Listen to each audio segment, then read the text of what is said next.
So here we go with Bruce Sizemore from More Golf. So we've done a bit about the iron and wedge heads and putters as well. So similar to the modular nature of it, and that's the key thing to products overall. But you know, some other key aspects that you've worked on, some interesting shapes as well. So can you tell us a bit about the putters?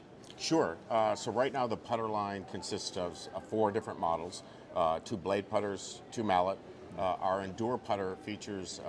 It's a more of a classic heel-toe weighted type of design. It has kind of a triplane sole, but most importantly, it has this kind of raised alignment feature. So you have these 2 kind of barrel bullets that come out that frame the alignment pocket. Yep. You know, I look at it from a design standpoint, and again, using my my background as a teacher and a professional player.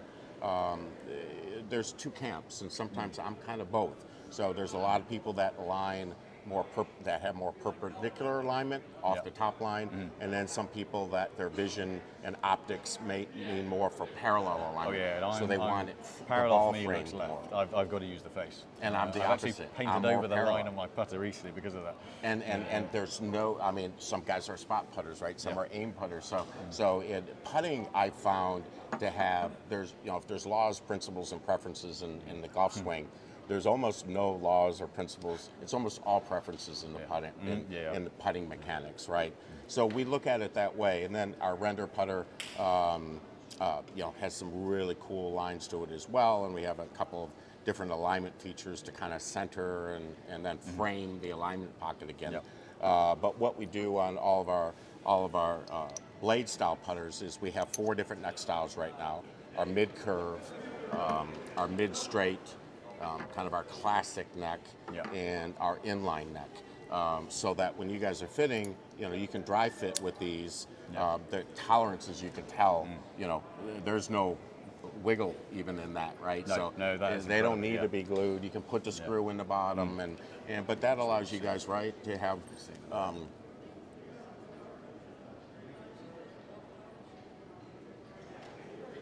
So all 4 neck styles are pretty dramatically different to create different offset, to create different toe hang properties.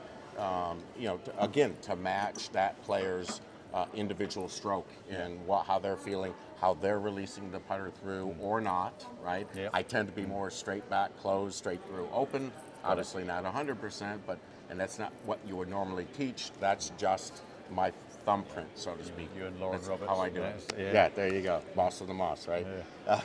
We have then 2 mallet style putters. This one is actually just out of the CNC machine, so it hasn't had anything done to it, so to speak. But this actually is a faceplate, an alignment, a slanted alignment insert that frames the pocket, this back flange, the sole plate, and then our different post necks that are either heel mounted single bend or center shafted straight shaft.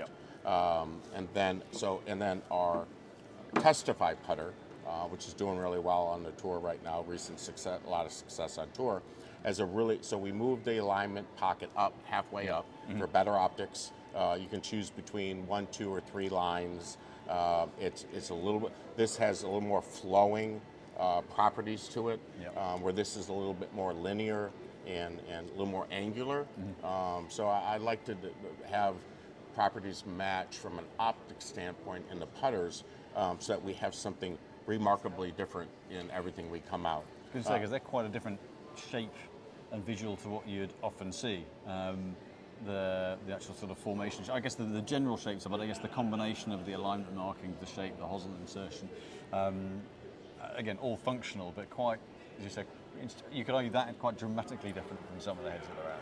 Yes, yeah. So especially our 2 mallets, right? It's just something where if you're on tour and all the tour bags are out there, if a player falls in love with one of these 2 models, there isn't anywhere to get it, and there isn't anything that remotely looks like it, right? That's why we go through a lot of extensive patent processes on all of our stuff before we release them. So the core technology, though, again, all More Golf clubs and every club category is about consistency, right? Well, what are we trying to do? There's really only 2 things we're trying to do in putting, right? Is get the ball on the proper line with the proper speed. So as we all kind of know, a golf ball, dependent on the distance of the putt, will kind of almost go backwards first, then kind of level out, and then start rolling over, dependent again on the distance and if the club's properly fit with loft and all that stuff, a pretty dramatic amount, right? Yep. So what we did here, as you guys know, is we put this peak roll machine process into all of our putters. And again, it's a little bit of a hybrid of what we do with our wedges, but to a much higher degree. Yep. So, if we can say, you can literally file your nail on these, but what that does is that we wanted to come up with a face finish technology that was consistent on all putts. So not just 5 feet or the 15-foot range or the 25-foot range, but that has the same consistent roll characteristics from all distances, because why have a variable thrown in there? And that's what this does. So, the amount that I love working with tour players for one reason, they're consistent and they know what they've seen before, right? So when you watch just a tour player putt with one of our putters for the first time, and I haven't prepped them on anything, and almost always to a tee, they'll be like, did that ball just turn straight off the face? And I'm like, yeah, it did. And they're like, I don't think I've ever seen that before. But again, that's what any category, product category, again, putters, wedges, irons, and soon to be hybrids, drivers.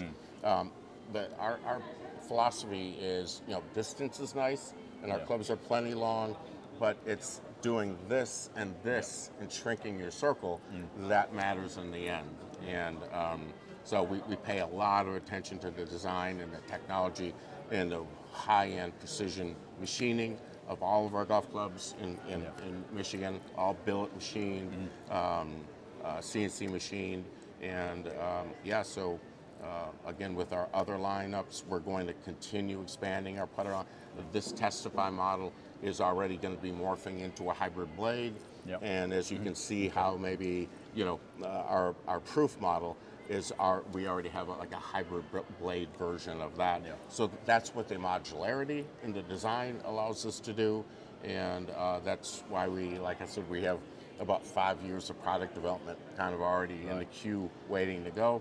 And is there a similar element with the irons and wedges? It's a lighter hosel weight to put the weight into the face. Is it a similar side of things with the putters, or less important in the putters because of the speeds involved or the lack of speeds involved, and therefore less need to move as much weight out the hosel into the face?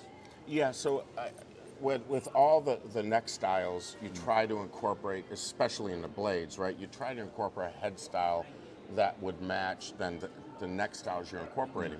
The one thing that surprised even me is that I always thought with our first two lead, our Endure putter and our Render putter, that the mixing and matching of the one that wouldn't probably make the most sense would be this inline neck in this Render putter, because it's a longer blade length, it's more linear, and now you have an inline neck here that's really stubby, so you have a lot of toe hang on this.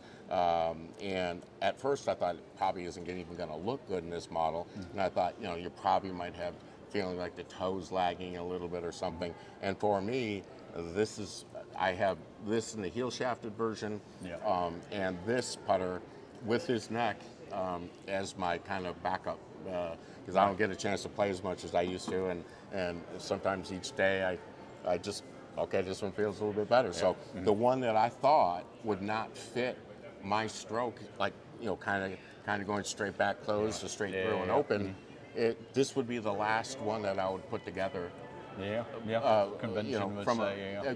Conventional wisdom, right?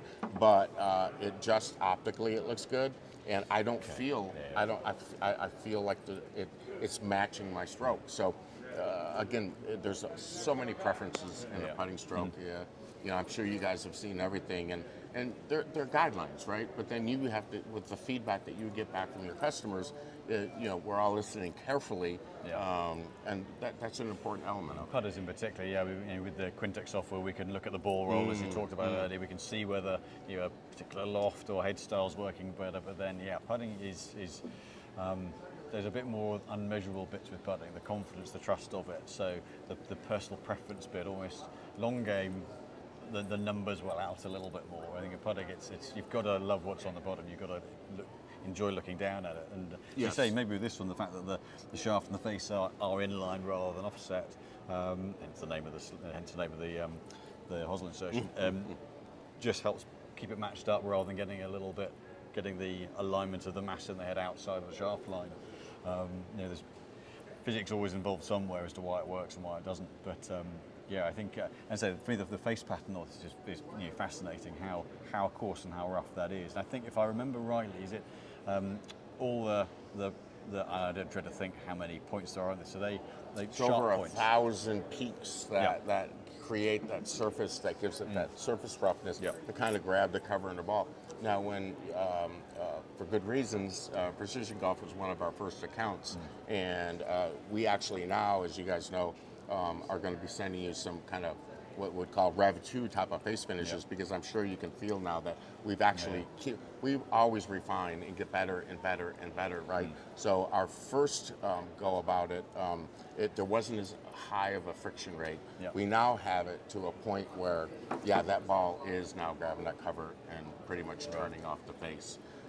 So yeah, we're all about excellence always and always, and we want to be exceptional to a few. You know, the people that are either the gearheads that love the technology, understand it, and or the people that are like, hey, these things are just kind of sexy cool, and I want them for that reason alone.